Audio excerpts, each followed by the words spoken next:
안녕하세요. 반갑습니다. 과학과 박하연입니다. 자, 이번 시간 저희는요, 역학적 시스템에 대한 이야기를 해보도록 하겠습니다.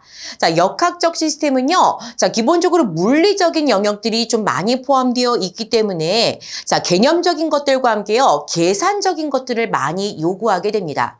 자, 어떤 것들을 중심으로 학습하시면 실질적으로 도움이 되실지 그 방향성을 먼저 체크해 보도록 할게요. 자, 우선요, 운동에 대한 것들을 좀 집중적으로 살펴보도록 하겠습니다. 자, 운동은 두 가지 있어요. 자유낙하 운동과 수평 방향으로 던진 물체의 운동입니다. 각각의 운동이 진행될 때 힘은 어떤 힘이 작용하게 되며 그 결과 빠르기가 바뀌냐 바뀌지 않느냐, 바뀐다면 어떻게 바뀌는지 그들에 대한 변화를 체크합니다. 어떤 힘이 작용하는지 그리고 빠르기의 변화는 어떻게 되는지를 다양하게 생각하시는 연습해 보도록 하겠습니다. 또한 자, 운동량과 충격량에 대한 이야기가 나오게 되는데요. 운동량과 충격량은 각각의 개념을 이용해서 문제를 푸는 각각의 문제가 출제되기도 하고요. 운동량과 충격량에 그들의 관계를 통해서 계산하는 것을 요구하기도 합니다. 따라서 운동량과 충격량을 각각 계산하는 것과 더불어서 운동량과 충격량의 그 관계를 이용해서 계산해내는 것을 요구하기도 하니 각각에 대한 것을 파악하실 수 있으셔야 되겠습니다. 결과적으로 이 파트에서는요, 계산적인 것들, 자료를 해석하는 것들을 많이 요구하고 있으니 그 부분을 집중적으로 살펴보셔야 될 것 같고요. 자, 계산이 조금 부담스럽다고 생각하실 수 있으시겠으나 아주 적은 내용이지만 이 내용만 갖고도 두 문제 정도가 매년 출제가 되고 있기 때문에 집중해서 살펴보시면 분명히 좋은 성적 얻으실 수 있을 것 같습니다. 그럼 우선적으로 운동에 대한 이야기부터 체크해 보도록 할까요? 자, 운동입니다. 자, 운동은요, 자유낙하 운동과 수평 방향으로 던진 물체 운동 두 가지의 운동을 중심으로 먼저 얘기할 건데요. 우선 자유낙하 운동입니다. 단어 그대로 낙하하고 있는 상황인 거예요. 낙하는 지구 중심 방향으로 낙하할 거고요. 무엇 때문에 낙하하냐면요, 중력 때문에 낙하하는 거죠. 자유낙하 운동에 관여하는 힘은 오직 중력밖에 없습니다. 공기 저항을 무시한 상태로 물체가 중력만을 받아 낙하하거든요. 따라서 문제를 보면요, 단 공기의 저항, 공기의 마찰은 무시한다라는 표현들이 제시가 될 거예요. 자, 자유낙하 운동이에요. 물체가 공기의 저항은 받지 않고 오직 무엇이에요? 중력만을 받아서 낙하, 아래로 떨어지는 운동을 자유낙하 운동이라고 합니다. 따라서 자유낙하 운동을 보면요. 자, 이렇게 아래로 내려가려고 해요. 그때 그 방향으로 중력만이 이렇게 작용하고 있는 상황인 겁니다. 그렇다면요, 운동하려는 방향과 힘의 방향이 지금 같지요. 우리가 마치 이런 거예요. 앞으로 가려고 하는데요. 그 앞쪽으로 누군가가 밀어줍니다. 그럼 저는 빨라질까요? 느려질까요? 빨라질 수밖에 없겠죠. 운동하려는 방향과 힘의 방향이 나란하게 같기 때문에 이 물체는 점점 빨라지는 운동을 하게 됩니다.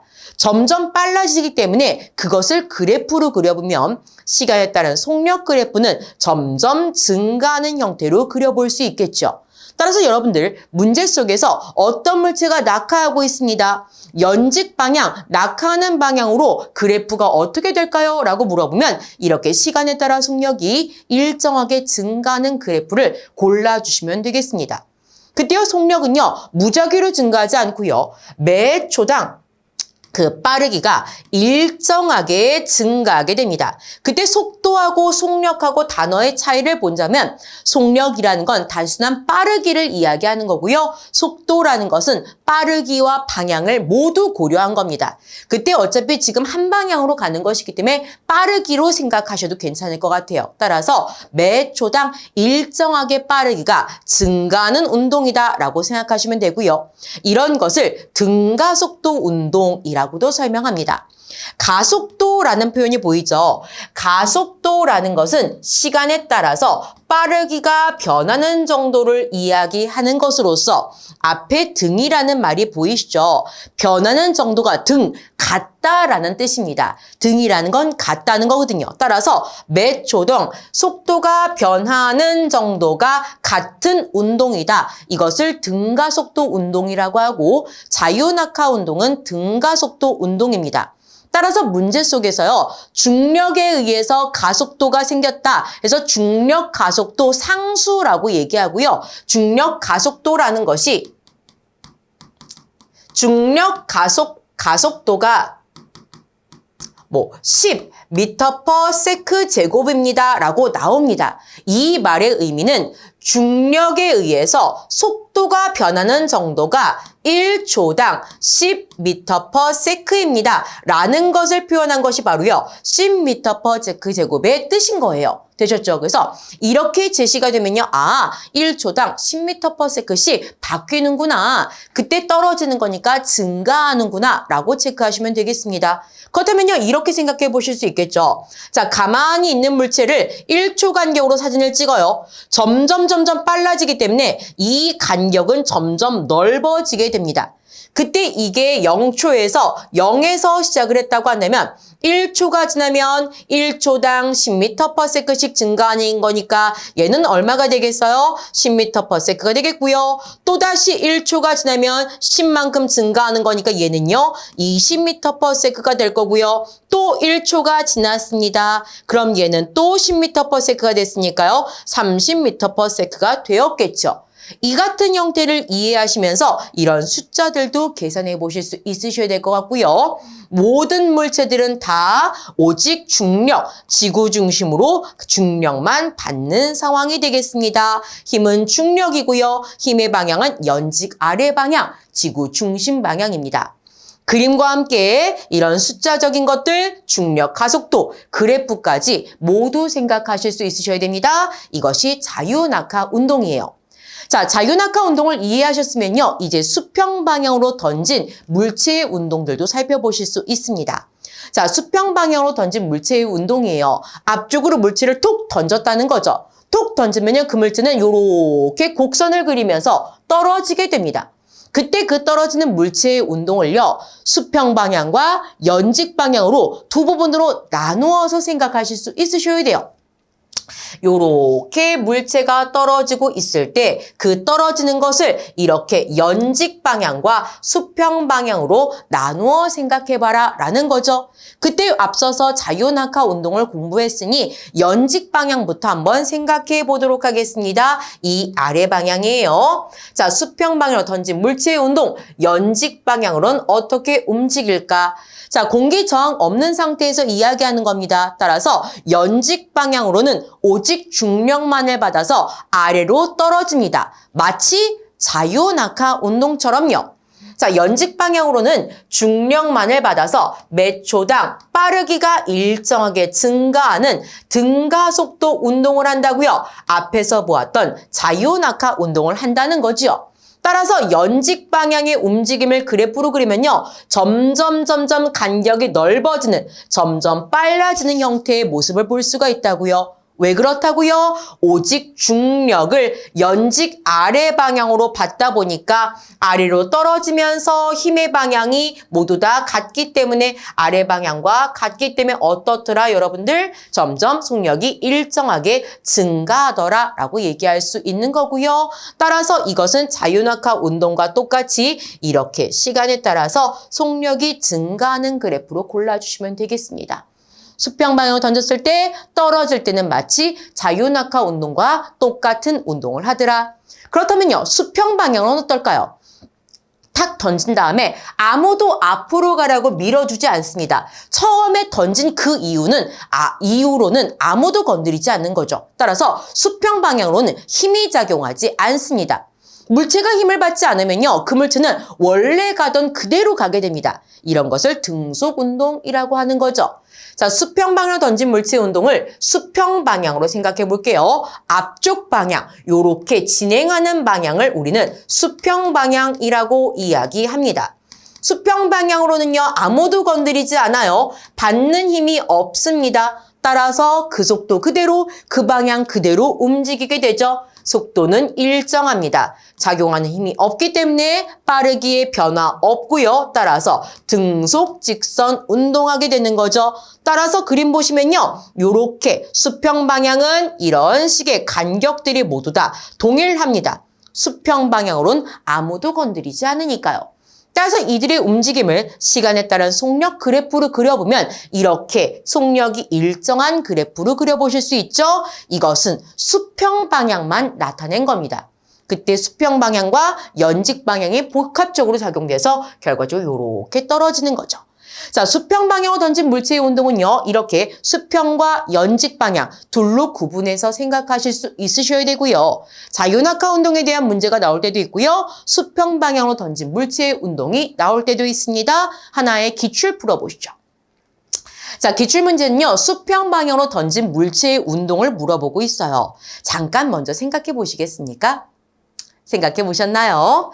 자, 표는요, 수평 방향으로 던진 물체의 수평 방향 속도와 연직 방향 속도를 시간에 따라 나타낸 것이다. 자, 수평 방향으로 던진 물체의 빠르기를요, 수평 방향과 연직 방향으로 각각 구분해서 나타낸 거라고 하는 거예요.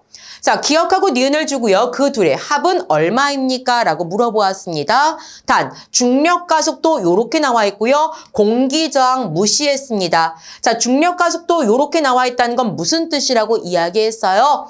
1초 동안의 빠르기의 변화는 얼마이다? 10m/s씩 바뀝니다. 이것이 바로 중력가속도 10m/s제곱의 의미인 거죠. 그때 그럼 보실까요? 자, 시간에 따른 변화를 보았을 때요. 수평 방향이 있고요. 연직 방향이 있습니다. 수평 방향으로는 작용하는 힘이 없기 때문에 어떻다라고요? 속력은 변하지 않는다라고 이야기했습니다. 빠르게 변하지 않습니다. 따라서 여기가 오면요. 여기도 오일 거고요. 계속 옵니다. 왜요? 힘이 작용하지 않아서 그 빠르기 일정하니까요.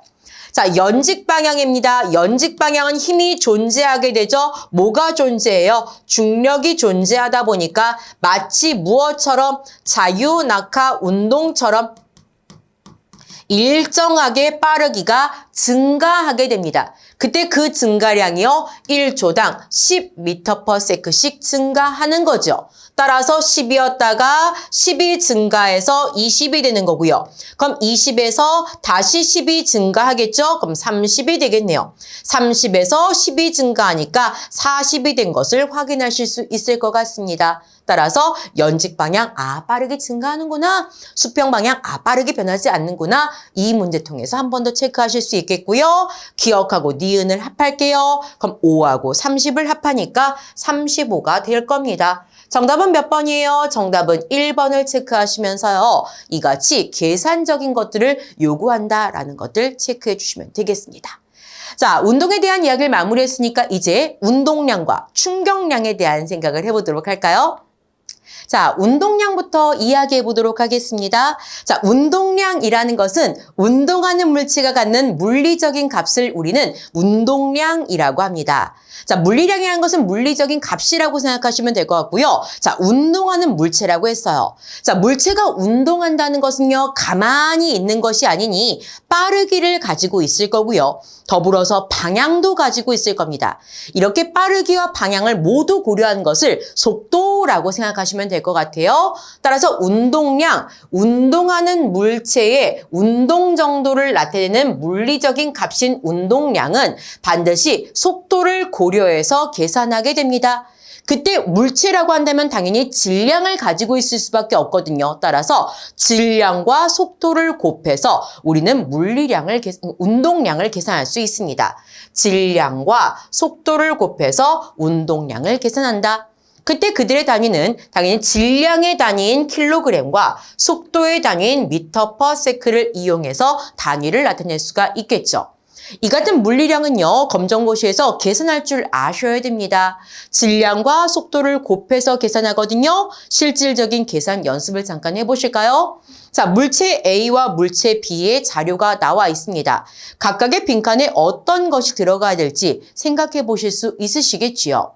자, 물체 A의 운동량을 물어보고 있습니다. 자, 물체 A는요, 질량이 2kg이고요. 물체 A의 속도는 6m/s입니다. 물체 A는 운동량이 얼마일까요? 운동량이라는 것은 질량과 속도를 곱해서 운동량을 계산할 수 있으니 2에다가 6을 곱해서 얼마? 12이다 라고 얘기해 주시면 되겠습니다. 자, 물체 B의 운동량도 12이네요. 실제로 검정고시에서 이렇게 이야기했습니다. 이걸 주지 않고요. A하고 B의 운동량이 똑같다. 그때 B의 빠르기는 얼마일까? 이렇게 물어보기도 하거든요. 그럼 12를 제시해 주지 않더라도 A하고 B의 운동량이 똑같다고 한다면 A가 10이면 B도 10이다 라고도 생각하실 수 있으시겠죠? 이렇게 B의 운동량이 제시가 되어 있고요. B의 질량이 제시가 되어 있는 상태에서 우리는 속도를 계산할 수 있을 겁니다. 어떻게 해요? 질량에다가 속도를 곱하면 운동량이 나오는 것이니 이 3에다가 4를 곱해야 10이지. 따라서 B의 속도는 4m/s야 라고 얘기하실 수 있겠죠.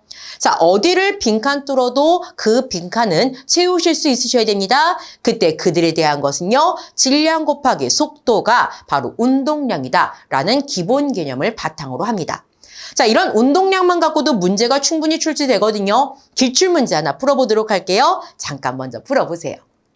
자, 생각해 보셨나요? 자, 다음 물체 A부터 D까지가 있습니다. 자, 운동량이 가장 큰 것은 무엇입니까? 라고 물어보았어요. 자, 운동량을 비교하세요 라고 했으니 운동량을 계산해 보실 수 있으시면 되겠습니다. 운동량은 질량과 속도의 곱이 운동량이라고 이야기했었죠. 한번 곱해 보도록 할까요? A는 2에다가 1을 곱할 거니까 얼마겠습니까? 2겠지요. 단위는 킬로그램, 미터 퍼 세크일 겁니다. 다음이요. B예요. 자, 2에다가 2를 곱하겠네요. 그러면요. 4가 될 겁니다. 단위는 똑같을 테니까 쓰지 않을게요. C는요. 3에다가 1을 곱할 거예요. 따라서 3일 거고요. D는 3에다가 2를 곱할 겁니다. 6이 되겠네요. 따라서 운동량이 가장 큰 것은 하고 물어보았으니까 D가 가장 크다. 정답은 4번이다. 라고 해주시면 되겠습니다. 물론 동일한 자료를 주고 이렇게 물어볼 수도 있습니다. 다음 물체 A부터 D까지 중 운동량이 가장 작은 것은 무엇입니까? 그렇다면 가장 작은 것을 골라보실 수도 있으시겠죠. 크기를 비교할 수 있고요. 어떤 식으로 문제가 출제가 되든 운동량만 계산하면 충분히 답은 도출해내실 수 있으실 것 같습니다. 정답은 4번이고요. 이제 충격량에 대한 생각을 해보도록 합니다. 자, 충격량이에요. 충격량이라는 것은 물체가 받은 충격의 정도를 우리는 충격량이라고 합니다. 물체가 있는데요. 가만히 두면 충격받지 않을 거예요. 어떤 물체에 힘이 가해지게 되면 충격을 받을 겁니다. 따라서 이 충격량은 얼만큼의 힘이 가해졌는지를 생각하게 됩니다. 더불어서 그 힘이 얼마나 오랜 시간 동안 작용했습니까? 시간까지 고려한 것이 바로 충격량이 되는 것이죠. 충격량, 물체가 받은 충격의 정도를 나타내는 값을 우리는 충격량이라고 하고요. 얼만큼의 힘이 얼마나 오랜 시간 동안 가해졌습니까를 고려하기 때문에 힘과 함께 시간을 곱하게 됩니다. 근데 시간 앞에요. 이렇게 T가 있고요. 세모가 그려져 있죠. 이 세모는요. 변화량을 얘기하는 거예요. 1초부터 5초까지 총 4초 동안의 힘에 가해졌어요. 라고 하면 시간의 변화량은 4초가 되겠죠. 이렇게 얼만큼의 시간의 변화가 얼만큼이었습니까를 얘기하기 위해서 이렇게 세모가 붙여지는 거고요. 결과적으로 힘을 받은 시간과 얼만큼의 힘이 가해졌는지 그 둘을 곱해서 충격량을 계산합니다. 단위는요, 힘의 단위인 뉴턴과 시간은 초 단위를 사용하게 됩니다. 따라서 초의 단위인 세컨드를 사용해서 S로 표시하게 되고요. 이런 충격량을 계산을 할 때요, 이런 충격량은 이런 그래프 자료가 제시가 되게 돼요. 그래프를 보셨을 때 그 그래프는요, 힘과 시간의 그래프입니다. 그랬을 때 이 아랫부분의 넓이를 한번 구해볼까요? 자, 이렇게 아랫부분, 그래프가 나왔을 때 아랫부분의 넓이를 구하는 방법은 이러하지요. 이런 네모 형태라고 한다면 가로 곱하기 세로가 네모를 구하는 넓이, 네모의 넓이를 구하는 방법이고요. 가로축에 무엇 있어요? 시간 있죠. 세로축에 무엇 쓰여져 있습니까? 힘 쓰여져 있지요. 따라서 아랫부분의 넓이라는 것은 힘 곱하기 시간을 의미하는 것이고 힘 곱하기 시간은 충격량을 의미한다라고 볼 수 있습니다. 따라서 시간에 따른 힘의 그래프가 나왔을 때 아랫부분의 넓이를 구하면 우리는 충격량이 얼만큼인지도 계산할 수 있다는 것을 생각해 보실 수 있겠죠. 실제로 이만큼의 내용을 갖고도 검정고시 문제는 출제가 됩니다. 하나의 예시 문제를 보도록 할까요? 자, 이 문제 잠깐 먼저 풀어보세요. 생각해 보셨나요? 자, 그림과 같이 물체의 한 방향으로 10N의 힘이 5초 동안 작용했을 때 이 힘에 의해 물체가 받은 충격량의 크기는 얼마입니까? 라고 물어보았습니다. 자, 충격량이라는 것은 얼만큼의 힘이 얼마나 오랜 시간 동안 가해졌습니까? 해서 힘과 시간의 곱으로 계산할 수 있고요. 자, 지금 단순하게 나와 있지 않고 이렇게 그래프로도 나와 있습니다. 자, 그래프 보시니까 힘과 시간의 그래프가 나와 있고요. 힘이 일정하게 작용되어 있네요. 자, 아랫부분의 넓이가 분명히 충격량일 겁니다. 자, 아랫부분의 넓이 어떻게 구해요? 가로축 5초 곱하기 세로축 얼마입니까? 10N이죠. 이렇게 곱해보시면 될 것 같아요. 따라서 얼마예요? 50N/s 이렇게 하시면 되겠고요. 힘 10N이 시간 5초 동안 가해졌습니다. 이렇게 생각해 보시면 되겠습니다. 따라서 정답은 몇 번인 건 거예요? 3번이다. 이렇게 체크해 보시면서 아하! 충격량이라는 것은 힘과 시간을 곱해서 계산하는구나 라고 판단해 주시면 되겠습니다. 이렇게 각각의 운동량, 충격량을 계산하는 것을 요구할 수 있지만 운동량과 충격량의 관계를 통해서 계산하는 것도 검정고시는 물어봅니다. 그 얘기를 한번 해보도록 할까요? 자, 운동량과 충격량의 관계입니다. 자, 이들의 관계는 이래요. 충격량은 운동량의 변화량과 똑같습니다. 그때 변화량이란 건 어떻게 계산하냐면요. 나중값 빼기 처음값으로 계산하게 돼요. 운동량의 변화량이라는 것은 나중의 운동량 빼기 처음의 운동량, 이게 운동량의 변화량이 되고 이 운동량의 변화량은 결과적으로 무엇과 똑같다? 충격량과 똑같다는 거죠. 느낌이 오시나요? 실질적인 예를 하나 들어보도록 할까요? 자, 연습 문제를 풀어보면서 실제 예를 한번 체크해 보도록, 계산을 한번 연습해 보도록 하죠. 자, 질량이 2kg짜리 물체가요. 1m/s의 일정한 속도로 움직이다가 힘을 받았어요. 힘을 받아서 5m/s의 일정한 속도로 움직이게 되었다. 자, 이 물체가 받은 충격량은 얼마입니까? 라고 물어보았습니다. 일단 충격량을 물어보니까 아하, 충격량이라는 것은 그 물체가 얼만큼의 힘을 받았는지를 이야기하는 것이니 힘에다가 시간을 곱해서 계산해봐야지 라고 생각을 해요. 그런데 문제를 보니까 그 어디에도요, 힘의 크기가 주어지지 않았고요. 시간도 주어지지 않았습니다. 힘과 시간을 곱해서 충격량을 계산해야 되는데 이런 자료가 안 나와 있네. 어떻게 계산해야 되지? 라고 생각할 때요. 충격량 이렇게 계산하지 말고 충격량이라는 것은 운동량의 변화량과 똑같으니 운동량의 변화량으로 한번 계산해 보세요 라는 것이 출제자의 의도가 되겠습니다. 그렇다면 운동량의 변화량으로 계산을 해보셔야 되겠죠. 운동량의 변화량이라는 것은 나중 운동량 빼기 처음 운동량이 됩니다.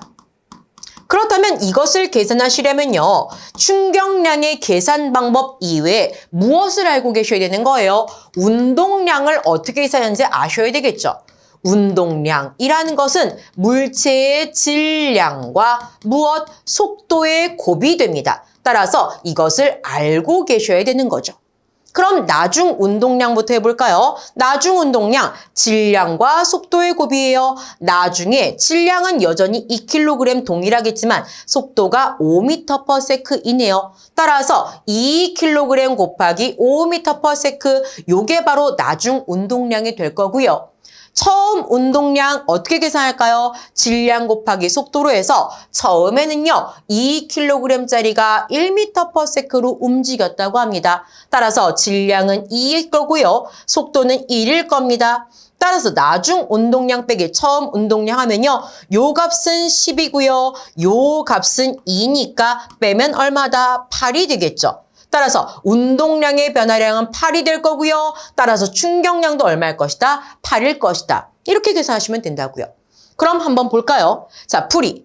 충격량이라는 것은 운동량의 변화량과 똑같다. 그때 운동량의 변화량이라는 것은 나중값 빼기 처음값일 테니까 나중 운동량 2kg 질량 곱하기 속도 5 해서 10을 계산하실 수 있겠고요. 처음 운동량 2kg 곱하기 1m/s에서 2 해서 10에서 2를 뺀 얼마? 8이 될 것이고요. 우리 충격량 물어봤으니까 단위, 충격량의 단위 뉴턴 세컨드 이렇게 써주시면 되겠습니다.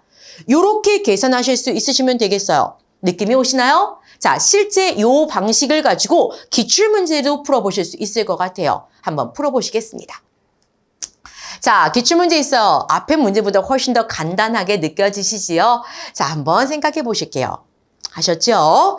자, 표는 어떤 물체가 운동 방향으로 힘을 받았을 때 처음 운동량과 나중 운동량을 나타낸 것이다.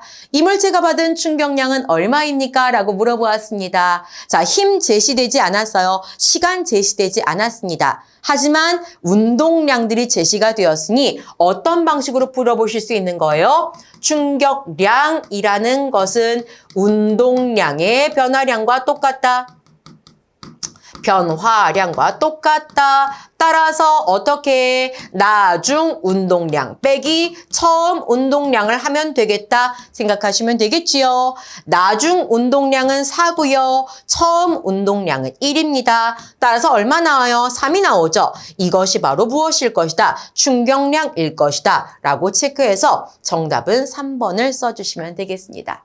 자, 이처럼요. 운동량, 충격량에 대한 각각의 문제 이해에도 운동량과 충격량의 관계를 통해서 물어보는 문제까지 출제될 수 있습니다.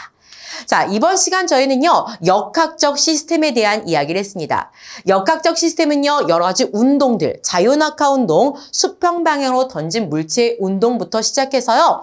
운동량과 충격량, 그들의 관계까지 물어봅니다. 자, 기출문제 살펴보시면 아시겠듯이 계산적인 것들도 굉장히 자주 물어보거든요. 계산하는 연습들 꼼꼼하게 해보시면요. 분명히 이 문제를 잘 풀어내실 수 있을 것 같습니다. 자, 이번 시간도 너무너무 수고 많이 하셨습니다.